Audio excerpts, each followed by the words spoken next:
Most of us have a seen an us versus them dynamic. Whether in a book or a movie, they're a all too familiar theme.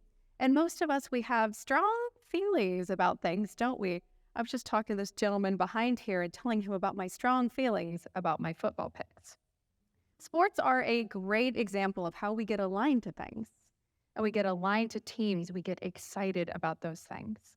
But there is another dynamic that I want to bring your attention to, and it is causing our society so much more than a few flipped cars on game day. This dynamic is causing our society lost innovation, lost creativity, lost impact economically, emotionally, socially, culturally. And it's our issue with age. Now, if we're being honest, I hope that we're being honest. Most of us, or many of us, we assign value based on someone's perceived age. We assign merit that way. And the extent to which we do it, it varies from person to person. But most of us, myself included, we take age and we factor it in when we're talking about somebody's merit or their worth as a professional. And it is no secret that younger and older professionals see the world just a little bit differently. Would you agree? Just a little differently. And rather than have this beautiful blend and this beautiful collaboration, what we so often see and what I've so often seen is a clashing. I've seen an othering. And at first, the fractionalization, it seems very harmless. They're cute Instagram reels. I'm sure you've seen them. And they're clever jokes about boomers. But underneath the surface, this dynamic keeps us stuck, and it keeps us small, and it keeps us divided. I would know. I've literally almost shut down a business over this exact dynamic. Like I mentioned, I was 16 when I started my first business, and so I was introduced to the age conversation a little bit earlier than most people. And 20 when I started my second business. Even if we don't admit it, we believe that certain types of people are more polished and more professional and inherently more valuable. We give them that stamp of worth, right? And it's usually not people that are too young or too old. It's usually people with the right amount of experience under their belt. Do you know what I'm talking about? And when I was starting my second business, I noticed I was behaving a little bit differently because I had internalized some beliefs about my age of things that I went through when I started my first business. So for context, my second business is communications consulting and public relations, but I want to fast forward. I'm sure y'all caught the princess thing. Who caught that? So we're going to talk about that because that was an easy thing to weaponize against me. So like I mentioned, I was 16 when I started my first business, and it is a character company. I'm from Ohio and from the Midwest, and we provide like for Make-A-Wish Ohio, we provide for major fairs, major festivals, and that's a really, really simple and easy way to say, I make children's dreams come true for a living. It is a wonderful, wonderful job. And I didn't think anybody would be angry about that, but turns out I was wrong. There were a lot of people that were angry about what I was doing. And most importantly, the people that were the most angry with me were my college professors and my college administration, which is what I did when I was 16. They were constantly villainizing what I did, if they would even admit that I had a business at all, which is a lot more common. Unfortunately, they just like to glance over that was happening and refuse to acknowledge the impact and the contributions that I'd had on my community and my state overall. Which leads me to the important point that I want to bring up is when we decide that a certain, very narrow, by the way, very narrow subset of people's voices are the only voices that matter in the professional space. Those people, like I mentioned, they are not too young and they're also not too old. They're right in the middle, perfect amount of experience under their belt. When we decide that those are the only voices that matter, we cut ourselves off from so much creativity. We cut ourselves off from so much innovation, from so much opportunity, emotionally, socially, economically, when we say that you can't get a seat at the table. I mean, for me, I know what I bring to the table. I'm usually very energetic, usually very zestful, have a lot of energy. I know I can bring that to the table. And that's true for a lot of young professionals. I like to say we haven't had the creativity beaten out of us yet, or quite yet. I know what I can bring. And when we refuse to acknowledge the contributions of our older professionals and their keen eye and their very polished, is the word I like to use, wisdom, we cut ourselves off, right, from having, like I mentioned, this beautiful collaborative blend. And we say, no, you're the only people that matter. And unfortunately, that's been something that has held me back quite a lot.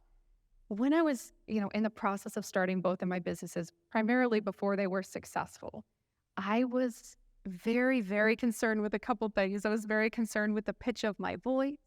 I was very, very concerned with what people thought of my jokes or what people thought of me. I had a bad habit of undercrediting myself, devaluing my own merits, and constantly looking over my shoulder. That's not too healthy, by the way, to wonder what people are thinking of you all the time.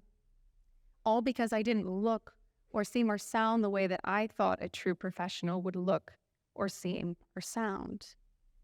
And the reason I'm up here today is because I don't think that great ideas should be tied to the age of the person that proposed them, and yet we see that they are. And so the question becomes, how do we change it, right? I want to be very clear. I'm not about pushing a boulder up a hill today. This is a baked in narrative into our society. And so I don't think it's something that we necessarily change. I think it's just something we become a little bit more open to, something that we become more aware of. Like I said, when something is so deeply entrenched and deeply ingrained into the fabric of who the world is, not even just our country, who the world is, I don't want to say that it's a perspective change. So I'm going to offer a few little perspective tweaks. And I've done my job. If even 1% you're hearing what I'm saying and that could potentially be right. So here are the 3 little tweaks that have worked for me, okay? Number 1. Oh, I'm going to switch the order. Number 1, evaluate your perspective on enthusiasm. It's really, really common.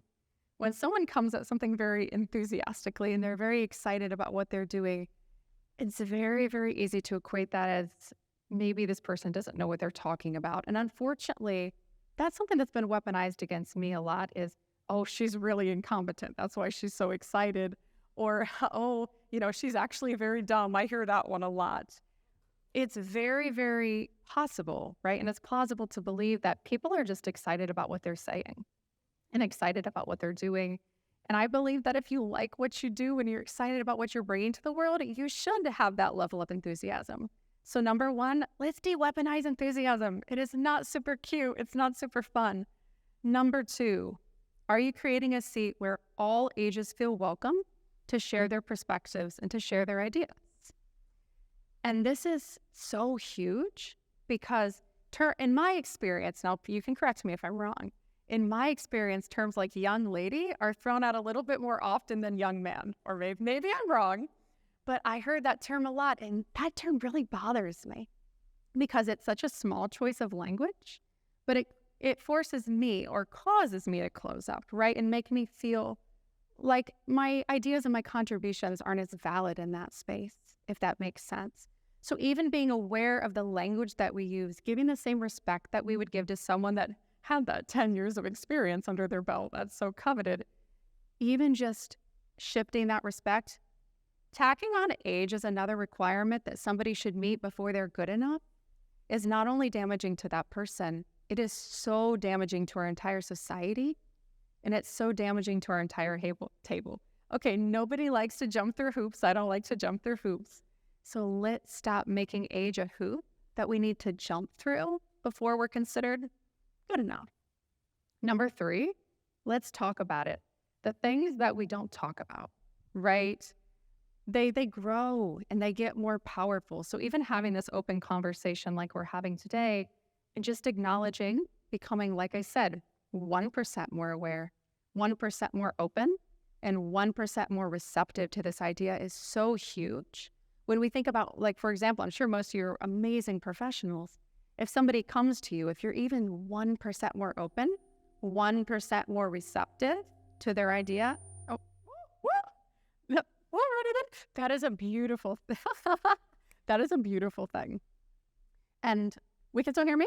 Yeah, perfect.